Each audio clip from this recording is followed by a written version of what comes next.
Hello, welcome back to the Cincy Junior Sabbath School Show. Let us pray. Dear Lord, we thank you for bringing us together today.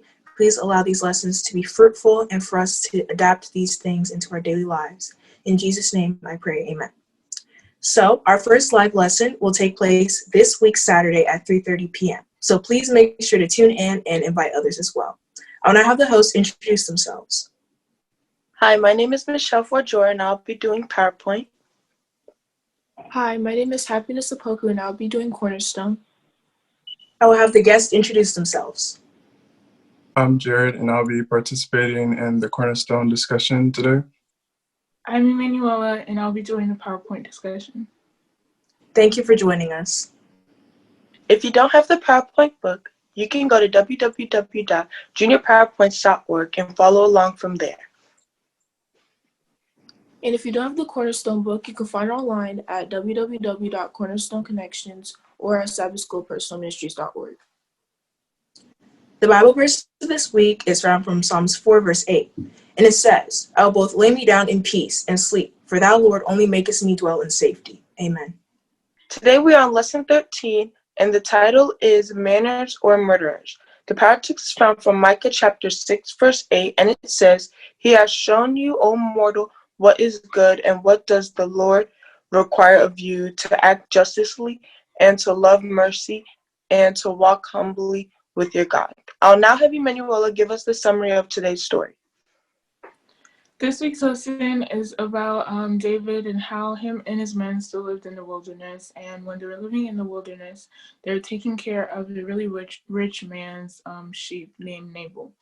So one day, David and his men needed a few things. So David sent his men to go to Nabal and ask him for those few things that they needed.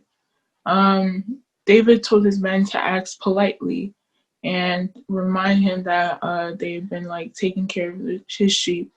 None of them have gone missing. He continues to take care of them, and they're all well. So when they went and asked Nabal politely, he said no, and was being greedy, and also cursed them as well.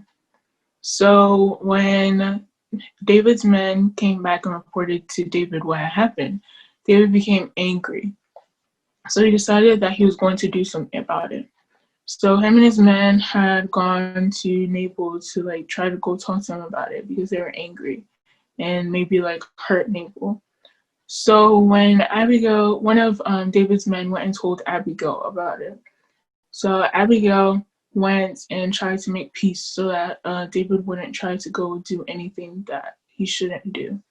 So while David and his men were on their way and Nabal was asleep, Abigail went up to David and told David that he shouldn't do anything and should just leave it in the hands of God and not try to take things into his own hands. So David agreed and said that he wouldn't do anything. So then afterwards, Abigail went and told Nabal what David was going to do. And afterwards, Nabal went into shock and died 3 days later. And that's where the story ends. Thank you for your summary, Emanuela. Now we're going to move on to the questions. Have you ever felt that you were not being treated fairly or respectfully? Yes, at times, people would treat you differently. Sometimes because, I'm younger, or maybe because, I may be of a different skin color or someone, then they'll treat me differently or unfairly just because of that. Do you always treat people with respect? Because of how I was raised, yes, I do try to treat everyone with respect, no matter what age they are. Not just elders, but people my age, younger than me, everyone, I try to treat them with respect. Do you think being rich makes you not very nice to other people? I mean, sometimes when some people get authority, they do tend to think that, they're bigger and better than other people. So they become prideful and start to treat people arrogantly and unfairly. But some people may not always treat others in a rude way whenever they get money. So it depends on the person's true character sometimes.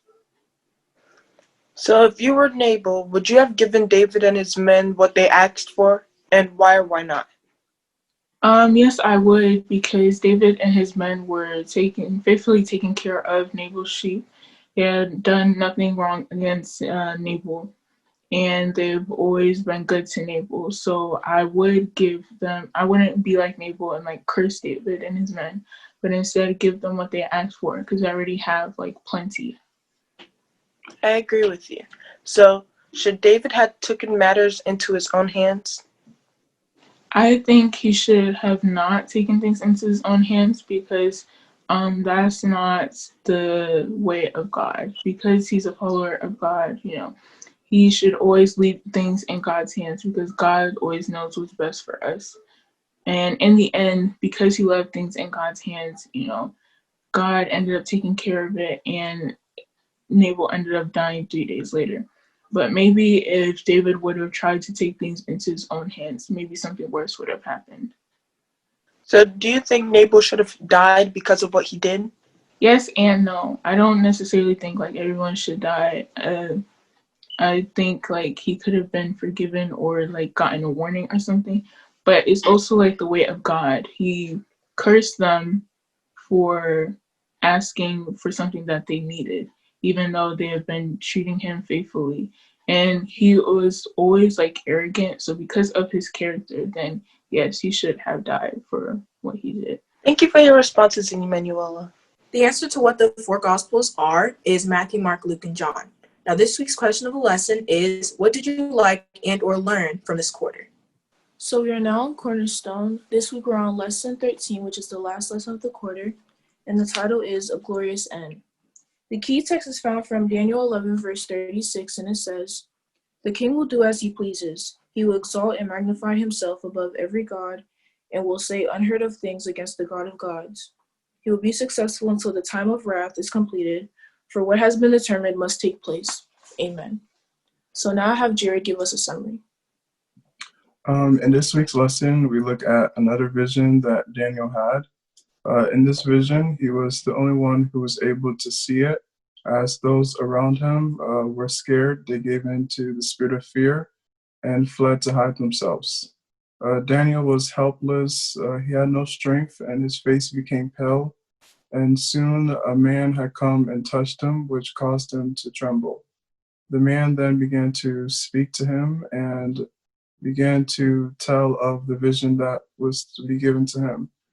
Daniel was told that he was not to fear or be afraid, as he humbled himself and feared God, and that his words were heard towards God, but the man was resisted from the king and prince of Persia for 21 days, and after that, a prince was able to help him, which was called Micah. After that, he began to interpret the vision that was for Daniel relating to his people.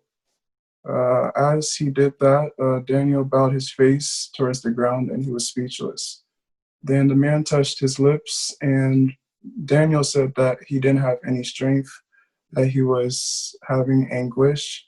And then the man touched him again and said that he shouldn't be afraid. After that, he questioned himself, why did he come? And then he said that he came so that he would later go back to fight the king of Persia. Then after that, the king and prince of Greece would come. Ending the summary for this week's lesson. Thank you, Jared, for your summary. Now to the questions. Why was Daniel the only one who saw the vision? Daniel was the only one who saw the vision because he didn't let fear stop him. Instead of going and fleeing to hide himself, he didn't. He trusted in God, and he was able to see the vision that the man had told him.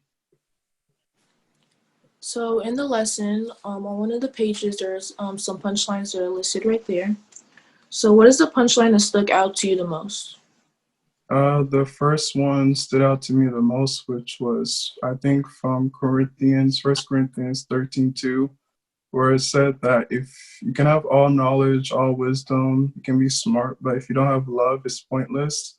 And I thought that stood out to me the most, because you can be smart, you can have all the things, but if you don't love someone, if you're not kind to people, then the rest of the things that you have, all your knowledge and possessions, is pointless.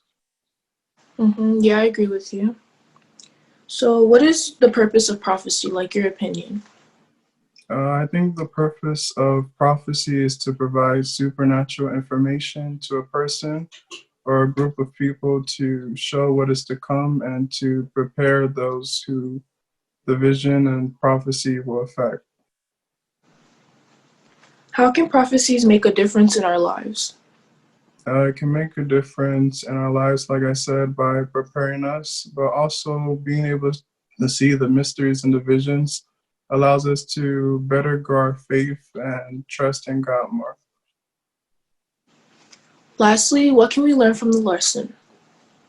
We can learn from the lesson that we should have courage and we shouldn't give in to fear. And then we also learn that we should be able to listen to God and not be able to give in to our flesh so that we can be able to do what He wants for us to do. Thank you, Jared, for your responses. Now I have Stacy close it off for us. Let us pray. Dear Lord, we thank you for bringing us together today. We thank you for having both lessons be successful. Please allow the viewers to have these lessons as a way of life and have these lessons to be able to share with others the lessons that they learn from here and for them to adapt it into their hearts and truly carry out your will. In Jesus' name I pray, amen. Thank you all for tuning in for this week. Please make sure to tune in this week again on Saturday for our lesson that's coming up, and it'll be at 3:30 p.m. Hope to see you all next week.